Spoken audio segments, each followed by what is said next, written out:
guys. Welcome to the Hot Tub Club, where inspiration bubbles up. I'm your host, Samara Renee, and today we have another great podcast for you, and it's all about self care. And we have a very special guest who is going to share a little bit about her story. I actually had a longer version of this interview. Unfortunately, I cannot find the audio for that, but if I can find the audio in the future, I will repost this podcast. Today's guest is Leah Patterson. She is a businesswoman, working woman. She is a single mom. I was lucky enough to get hooked up with her by my friend Tashai, and she just said, you know what, you need to talk to Leah because she has an amazing story. So let me tell you a little bit about Leah and her journey. So I interviewed Leah back in 2023 for my book, Self Care.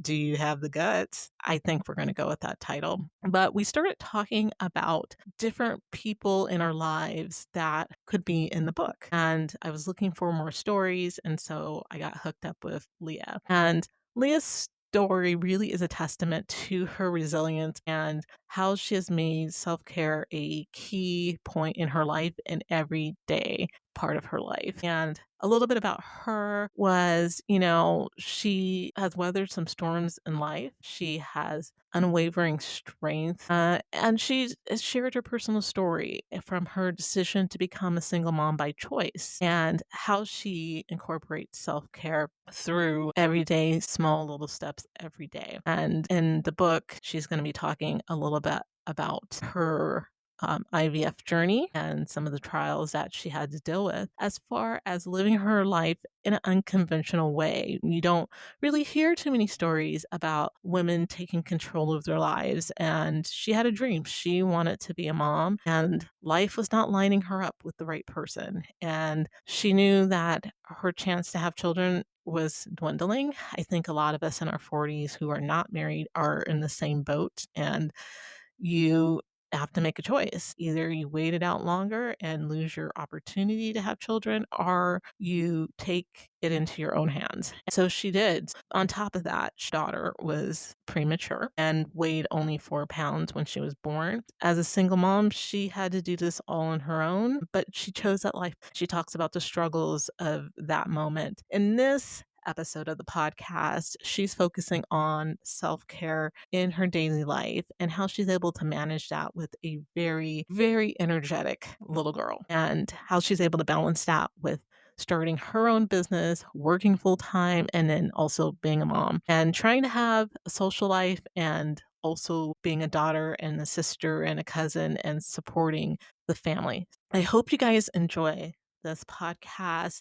Hopefully, I'm going to get this book published in, give me another year, guys. I think it's going to be a pretty awesome book. It's all about self care, and I have several inspiring stories in there. But I wanted to share Leah Patterson's journey with you. I think it's pretty empowering. So I'm going to come back at the end, wrap up our episode. Let's welcome Leah onto the Hot Tub Club podcast. As a mom, it's absolutely essential. So for me, self-care looks like the practices that I do for maintaining my mental state. So I do a lot of energy work practices. I do EFT. Tapping is something that's easy that I can do while I'm hanging out with Aria, that I'm teaching her to do. That's one of my self-care things. Whenever I'm feeling anxiety or, anxious, I'll either just do my own tapping script or grab one off of YouTube really quick.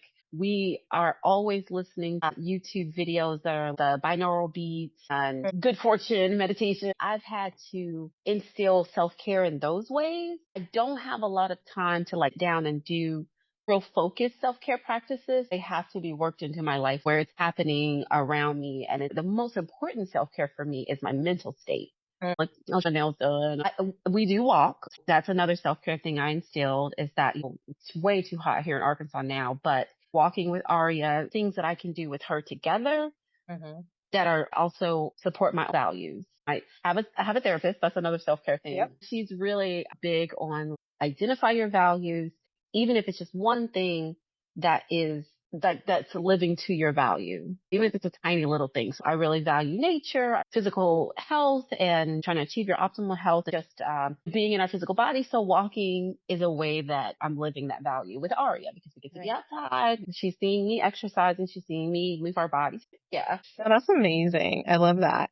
Who were your role models for establishing self-care, or was that something that you just developed on your own? I've had some great role models. I don't know personally, coaches and people that I've followed over the years, but I didn't have any real role models in my life. And I have one of those typical families where it's a lot of matriarchs, a lot of women, not a lot of males. They're just running themselves ragged. My mom, prime example, runs herself ragged, has nothing left for herself at the end of the day. Seeing that example and being like, gosh, there's no way I can do that. That's amazing that she's going. There's no way I can do that. Even trying to help her instill self-care is what has made it really such an important value for me.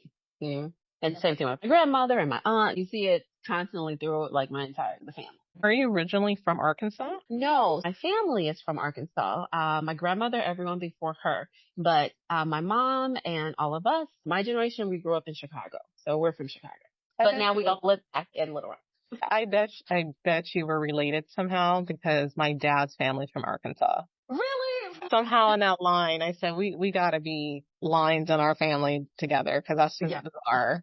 Because you Yeah. don't really hear people say, "Oh, my family's from Arkansas," like at least like me. No, you're right. Yeah. Being a single mom, and how do you strike that balance between work, your life as an individual, as a sister and a daughter? How do you compartmentalize all of that? But, I do think I have a little bit of advantage because I'm older. And because I chose this as a long held dream that I had for many years. And so I was prepared in a way that, maybe some moms, oftentimes a lot of moms just aren't able to prepare.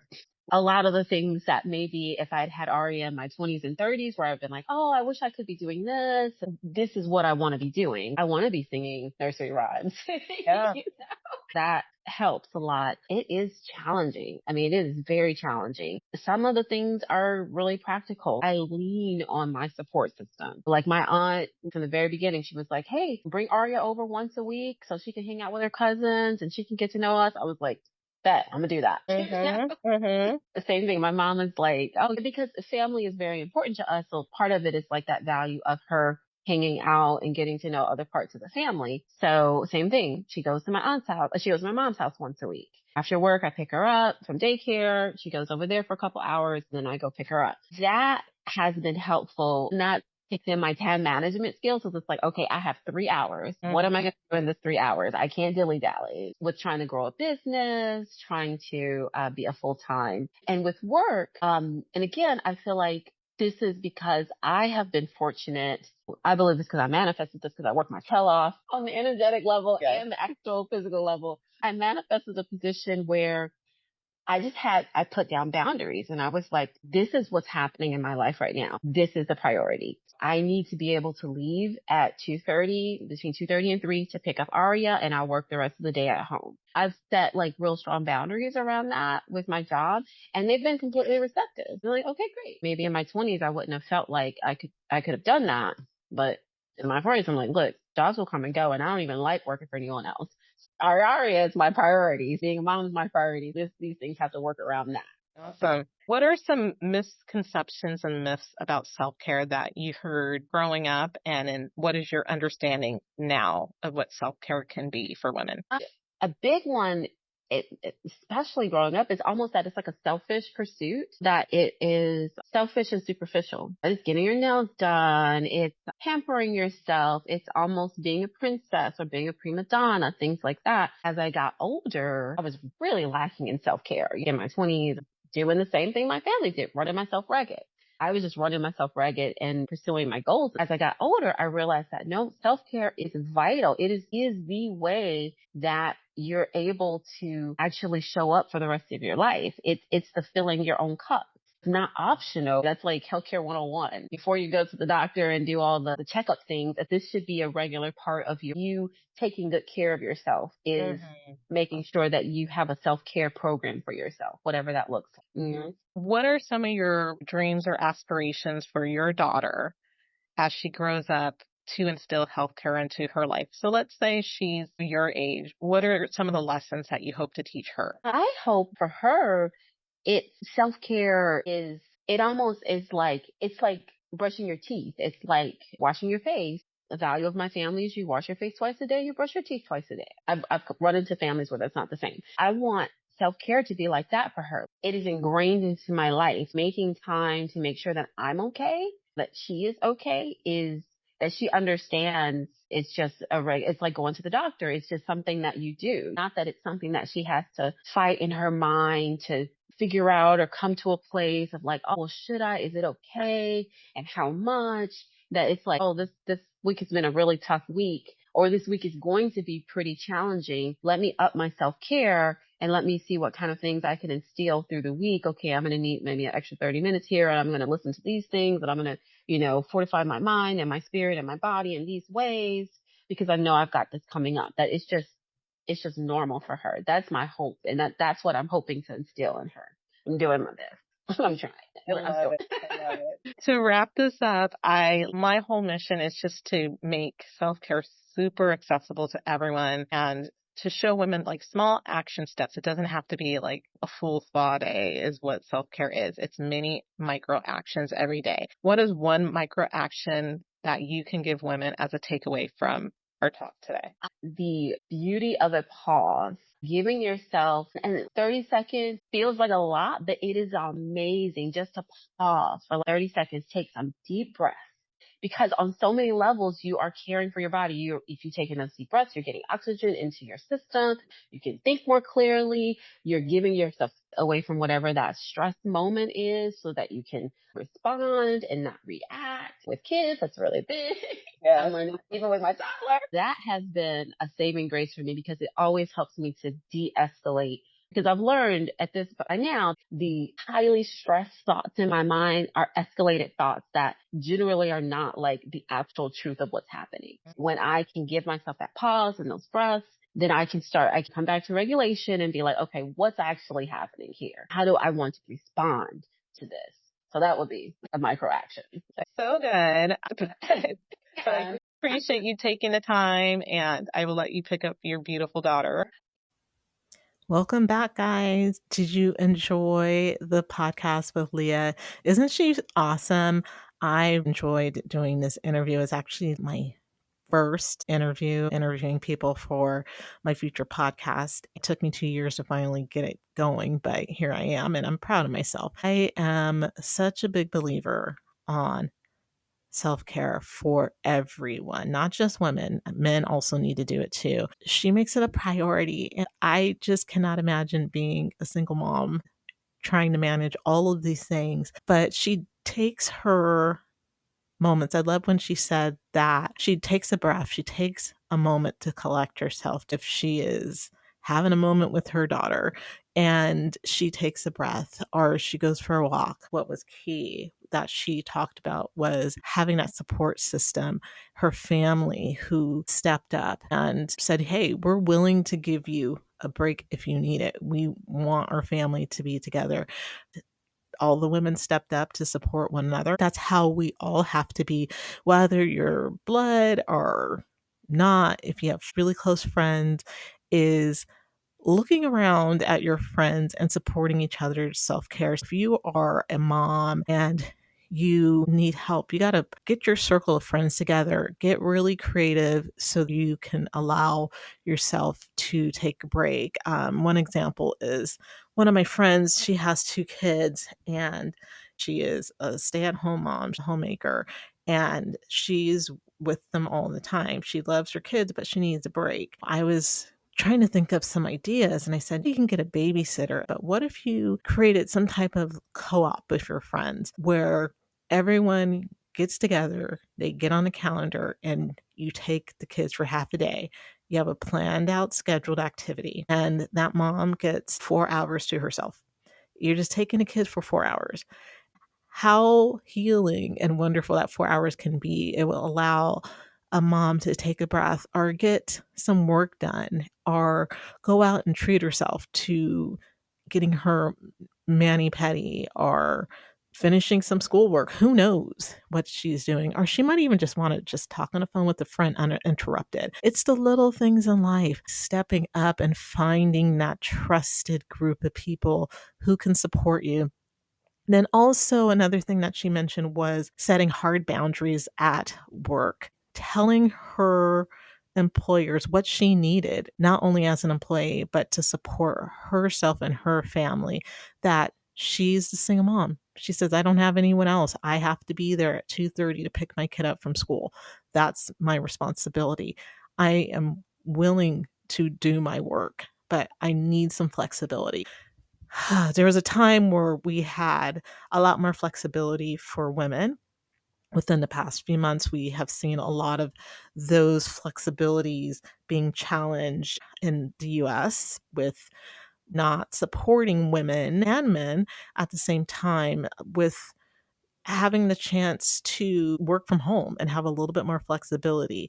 And there's this perception that people take advantage of working at home.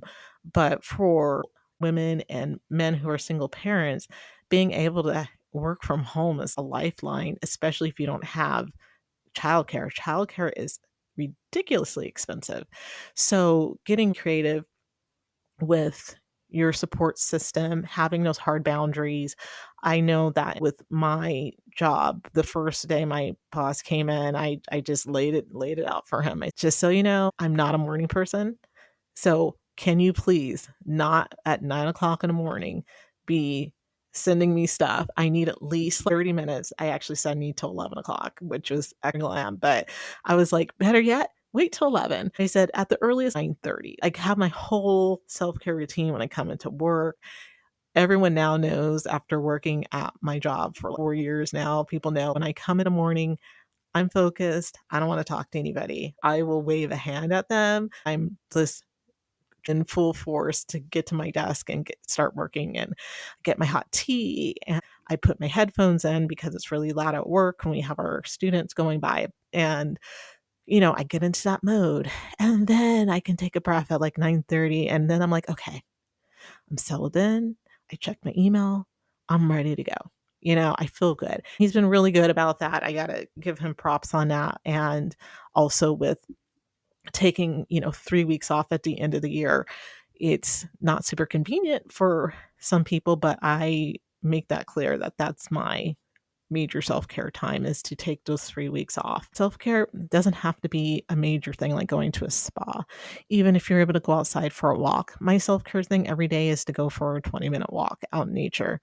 It's just the way it is. Granted, yes, I'm single and different, but if you are in a relationship or if you have family that you trust to watch your kids, then you can ask for that and you can pencil in that time to take care of yourself. So be gentle with yourself. You are totally deserving of time to have for yourself, to breathe. Don't be afraid to speak up to your family members, to your support system when you're struggling for help. That's what a true family and friends support system is there to do, is to lift each other up and help one another.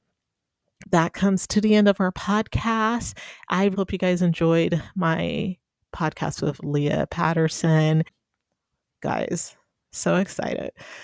I have some upcoming episodes that are going to be epic. I am going to have my best friend. We are going to do a dating podcast. I told her we're going to have to break it into 2 episodes, but we have been texting and talking about what we're going to do and when we're going to have to record it, which is going to be at 10 o'clock at night because she has kids. And we're going to talk about dating and the challenges of dating. And I'm definitely going through some challenges right now. I will wait until we get to the dating podcast to tell you guys what's going on with that and some of the experiences I've had over the past couple of months. It is rough out there, and it's even worse when you're over 40. It's dark, guys. It's dark, but we're going to talk about it. We're going to get real about it, and she's going to share her strategy for dating and how she was able to find her husband. Honestly, she Claude fought and believed for a long time and stayed focused and dated a lot of frogs. But she has a wonderful husband and two really amazing kids, and we love them. It's like, so we're going to talk about this. We're going to talk about how we met first, and then we'll jump into the dating. But you have to get the background of that. So can't wait. Also working on, hopefully I can get my trainer. We can have him on a podcast, and I got to get my sister to get serious with me on this podcast because I feel like she thinks I'm joking, but I'm like, no, I really need you to come on the podcast so we can talk. So yes, really excited to get this going. It's great every week to have you guys with me. And until next week, remember that you are worthy of all great things in life, love, joy, and everything in between. I look forward to seeing you guys in our next Hot Tub Club podcast episode.